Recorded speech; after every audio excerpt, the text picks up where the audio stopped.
Good afternoon. Welcome to the Fast and Furious food franchise. Today it's going to be a very short clip just showing you how to easily marinate chicken.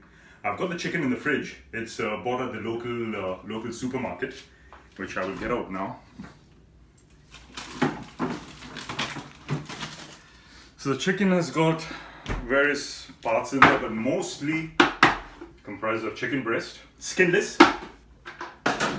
As you can see, the camera zooms in a bit closer. So there's a lot of chicken breasts in there. There's some chicken legs. The chicken breast is skinless. The chicken legs does have its skin. It gives the food a good texture. So that is cut. The chicken breast is cut into small pieces, bite-sized pieces. It's up to you whether you want to use a whole, but I would recommend cutting it up into small pieces. Very easily done. Kept in the fridge. I've got a ready-made masala, a packet masala. It's available at the Indian food store. It's Shan. This is the butter chicken flavor. Yes, and that is what's going to be at the basis of my marinade. That's a nifty little packet. Quantity depends how much of this you would like to use. It depends on the quantity of the chicken. I'm probably going to be using the entire packet because I've got quite a. I probably have more than 1.5 kg of chicken in there. I will be using juice of half a lemon or a whole lemon depending on the quantity of the chicken. Olive oil, wee bit of salt because the marinade itself has sodium, so it is salty. So just a very tiny bit of salt, and you can add salt later in the cooking stage to taste. Always taste after it's cooked before you add the salt. Always remember, you can add salt, you cannot subtract it. So be very careful on how much salt is used. So I'm gonna be squeezing the lemon in. The lemon is used to break down the marinade, the juice. It gives it that tanginess. It helps as a natural fermenter, if you please.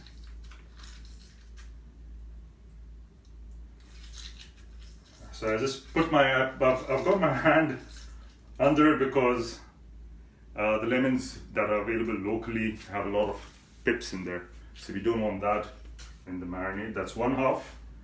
As I said, based on the quantity, I'm using the lemon accordingly. A few pips have fallen into the chicken, which I will be fishing out later. Great lemon juice, I love it. Love the zestiness, love the tanginess. It helps cook the marinade without it actually being on the fire. Next is the olive oil. The olive oil will help give it an even mix.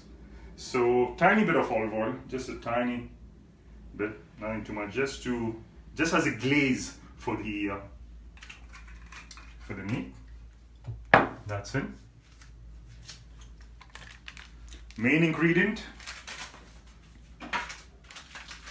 the butter chicken masala.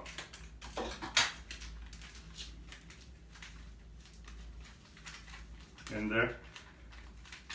Quantity, the amount of the actual masala that you use is entirely up to you. Again, based corresponding to the quantity of the chicken that has been used. Clean hands. They have been cleaned additionally with the lemon juice. Get in there to give it a good mix, so it gets into the meat, gets around the meat.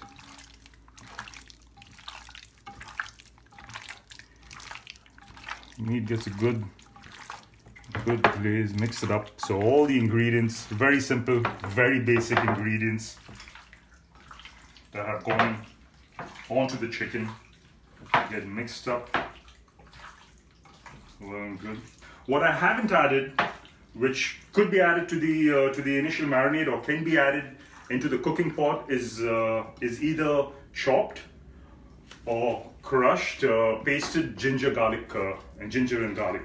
So that is not going to my marinade. That will go at the later stage into the when I'm going to cook this. I'm going to cook this with I'm going to fry onions. I'm going to fry a bit of garam masala, and there's going to be ginger garlic paste, and then the chicken will go in, and maybe a bit of a single tomato puree to give it the base. I don't use butter. If I do on the odd occasion, it is unsalted butter. I do use ghee because it's a good keto. It's good for keto. You've seen the normal trend nowadays. Everybody's talking about the keto, keto fad. That is a new health fad nowadays. So I use a bit of tiny bit of ghee as my base, and there's olive oil in there. So to show you the marinade. There's the chicken marinade. I have added no salt at this point, at this stage. I could add a very tiny bit of, just a sprinkling, very light dusting of iodized sea salt. A light dusting. What the salt does, it helps to tenderize the meat. So very small amount, just so that very small amount. It helps with the tenderization of the meat. To give you a good soft succulent meat. The marinade will stay in the fridge for, it depends. I mean, usually I like to leave it overnight, but a couple of hours is good enough. If you can leave it overnight, it's great. Cooking techniques can differ. You could use an air fryer. You could just take it out of the pan, take it out of the marinade bowl in a non-stick pan. A tiny bit of oil, whichever oil you use, and you could gently fry it and eat it with rice on its own in a salad. It's just great. So there you go, a fast and furious marinade. It's simple, it's easy, it's effective. No training necessary, no license required. Thank you for watching. Please subscribe. Thank you very much.